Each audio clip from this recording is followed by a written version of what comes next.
dal leen ak jàmm ci AGT News chaîne bi leen di jox xibaar yi wér te wóor abonné leen ngir dara bañ leen a raw.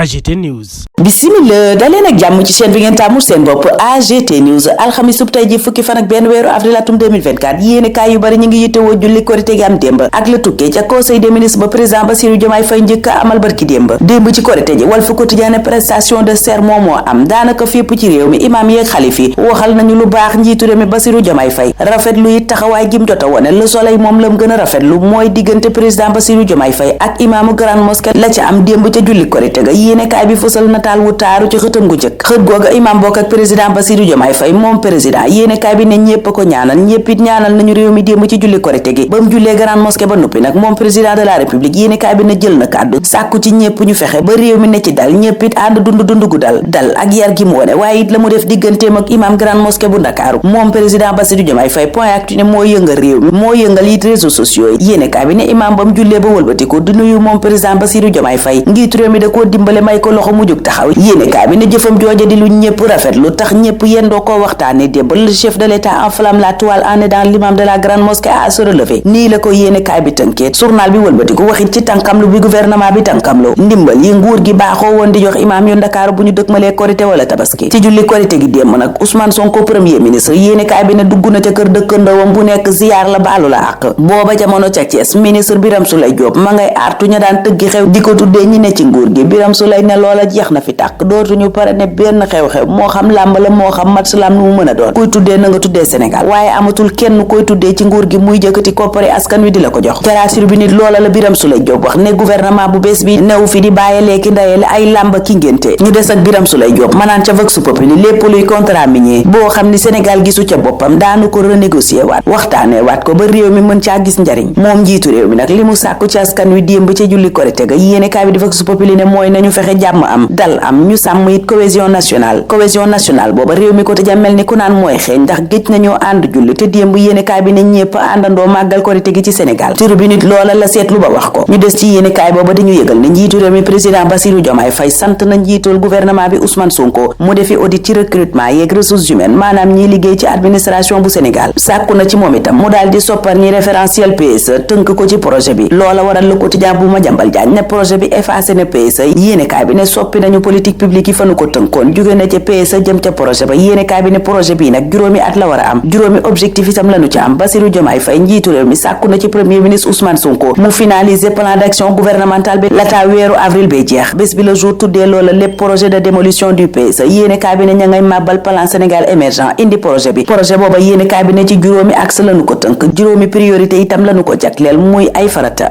gi nag fi mu ne yéene kaay bi ne mooy li président sant premier ministre Ousmane Sonko te mooy na finaliser booba lépp plan lataa njeextalu weeru avril bi nu ne santaane na itam ñu audité maanaam càmbar recrutement yeeg finance publique yi ci réew mi projet booba yéene kaay bi ne ndax dana woo groupe consultatif bi ngir financement wam laata muy fàttali ni PSE mi mu fiy jëlee ñetti phase la amoon waaye it ay milliards yu bari lañu ko jagleeloon Vox Populi naan loo ca mën a wax daal Diomaye Faye moom suul na PSE imposé projet bi yéene kaay bi di ñu yëgal ne sàkku na moom président de la république ci premier ministre am mu soppi référentiel politique publique yi jëlee fi PSE samp projet bi yéene kaay bi ne moom président it sàkku na ci gouvernement bi ñu baral jéego ba projet bi mën a dox tegu ci agenda bu leer nañ waaye itam liggéey yoo xam ne dafay am njeextal yu mucc ayib Diomaye yéene kaay bi ne la mu bëgg mooy lu précis lu diligent waaye itam lu ànd ak méthode ak efficacité journal bi ne moom njiitu réew mi yemu ca sàkku na itam ci ay ministre am ca conseil des ministres ba mu njëkk a amal ñu wéy di woyof maanaam doon ñu ëmbal waaye itam doon ñu soobar te jox nopp askan wi déglu it ñañ war a déglu journal booba it wax ci lu leer li président Bassirou Diomaye Faye bëgg waral mu sàkku ñu audité nañu yore alalu réew mi loola la réew mi quotidien tuddee état des lieux ne président Bassirou Diomaye Faye moom la santaane bëgg naa xam fu réew mi toll ci wàllu koppar waaye itam ci wàllu yorin ak lépp lu ca aajo waral mu sant njiitu gouvernement bi di premier ministre mu def audit ressources budgétaires yi maanaam koppari réew mi fan la toll ci ministère bu ne nag waaye it xool recrutement yi ci ministère yeeg fépp fuy fonction publique réew mi ne président Bassirou Diomaye Faye yemul ca loolu sàkku na itam ñu xool lépp luy convention financement ak partenariat public ak privé yi université publique yi moom war nañoo gaaw càmbar ko audité ko itam loola la waa SUDES teeroo ministre de l'enseignement supérieur docteur Abdourahmane Diouf. réew mi quotidien nañu ngay fëgg buntam xaat moom Abdourahmane mi ñu dénk njàng mu kawe mi. ca Libération waa Sud-Est naan docteur Abdourahmane Diouf audité université yooya farata la waaye sax dafa doon farata ju jàmp kon fexeel def ko nu mu gën a gaawee. Bassirou Diomaye Faye moom la yéenekaay ba gis ni moom la def mooy bale PSE ba indi projet bi samp booba jamono ca boobale yéenekaay Cheikh Diba ministre des finances et du budget mi ngi naan ñi ngi jëm nag ci jamono yu méttee métti. Karim Wade moom yéenekaay bi mel ni ku naan ñàkk bokkam ci élection présidentielle ba ak la mu jàpp ne moo ko waral ba tey ma ngi koy metti. journal ba ne Karim a ngay persister ci tuuma yem yëkkati woon ci conseil constitutionnel. journal bi ne ci message bi mu jagleel askan wi ci politique démb gi moom Karim Meïssa Wade junj na ca corruption bi am ci sunu institution yi laa xaale ci élection présidentielle bi ñu génn gannaaw élection booba ak jël juree jim ci jëre Idrissa Seck Vox Populi ne génn na génnam ku njëkk démb ca julli korite gam amal ca jumaay muusante yéenekaay bi ne Idi it génn na ci tekkaaralam gim ne woon ndax yëkkati na kàddu ca booba lépp élection ne askan wee tànn te nangu nañu li mu tànn njiital parti réew mi teg ca ne jamonoy wax weesu nañ ko fi mu ne li des mooy ñaanal gouvernement bi ba li ñu dig askan wi ñu mun ko def Idi nag ne li mu nar a def moom mooy des di doon doomu réew doon itam ku disponible ngir Sénégal je resterai au service de mon pays it la wax ca le quotidien journalu Madiambal Diagne bi ne Idi génn na ci tekkaaralam gim ne woon gannaaw élection présidentielle bi gannaaw élection booba it Vox Populi ne Karim Wade ma ngay wax ay njàqareem ak la ko yitteel ñi jiite réew mi di président Bassirou Diomaye Faye ak ñamu àndal moom Diomaye critique gis ne dugg na ci xol yu bari kàddu yum yëkkati démb ci julli korite gi di kàddu yi ñaan waaye itam kàddu yu juboo ak baalonte ak woo itam sénégalais yépp ñu ànd fexe dal am ci réew mi ñéppit mayante jàmm may cër xalif généraux yi ne ci réew mi yéenekaay bi ne ca ne maa ngi cay jox ay leçon Bassirou Diomaye Faye booba jamono yéenekaay booba di ñu yëgal ne Mame Mbaye Niang Cour des comptes ragg na ko ba mu set ci mbiram ñaar fukki milliards ak juróom-ñeenti Prodac yéenekaay bi ne ab rapport bu génn janvier 2024 moo ko setal moom Mame Mbaye Niang gannaaw rapport Cour des comptes ci 1000 milliards yi yéenekaay bi ne ci ay xibaar yu wér peng corps de contrôle booba def na rapport bu génn ci janvier 2024 bii ñu weesu rapport boo xam ne nag yéenekaay bi ne ba tey ma ngay doon lu confidentiel yorinu Prodac ba la nu ca doon càmbar journal ba ne ba nu ko seetee ba seet ko nag ñoom contrôleur ya gis nañ ne Mame Mbaye Niang taqewu ca laalewu ca waral ca boobaleb rapport sax journal ba ne ki fi doonoon ministre de la jeunesse kenn tudd ko ca kenn it laaju ko ca lenn waxtu woowa Le Quotidien Le Soleil naan ñi doon laaj bato Aline Sitoé Diatta kañ lay daw seen xol sedd na gu yéenekaay bi ne bato booba tàmbaliwaat naa daw ba teer na sax ak ñaar téeméeri nit kon dem gaak dikk ga tàmbaliwaat na bés bi Le Jour di ñu yëgal booba jamono ne MFDC daal ma ngay màtt di ëf jëm ci déminage u Casamance bi ñu bëgg a mottali maanaam sulli fa lépp luy ndell lu doon defi jéeye ci askan wa di lor ak a faat Mahammed Boun Abdallah Dionne mi faatu juróomi fan weeru avril yéenekaay yépp daanaka xëy yeggee ñu ne rob nañu ko démb réew mi it delloo na ko njukkal Le Soleil ne premier ministre Ousmane Sonko moo fa teewaloon nguur gi yëkkati seede yu rafet jëme ci moom Mahammed Boun Abdallah Dionne Vox Populi ne république bi delloo na njukkal liggéeykatu état bu mag Point Actu ne njukkal lu mat sëkk la ko Sénégal delloo moom Mahammed Boun Abdallah Dionne ca yéenekaay booba rakkam wala magam Cheikh Diop Dionne ma ngay rafetlu taxawaayu président Bassirou Diomaye Faye ci mbiri Mahammed Boun Abdallah Dionne mooma Ousmane Sonko naan ko devoir la wareef képp la du def njukkal la mu ko delloo moom Ousmane Sonko tribune nit ma nga nu koy yeggee ñu yegg si ñun fi nu war a tëye wërngal gi ñeel yéenekaay ci alxamisub tey jii di leen ñaanal kenn dal ak jàmm dig daje ëllëg incha allah. AGT News.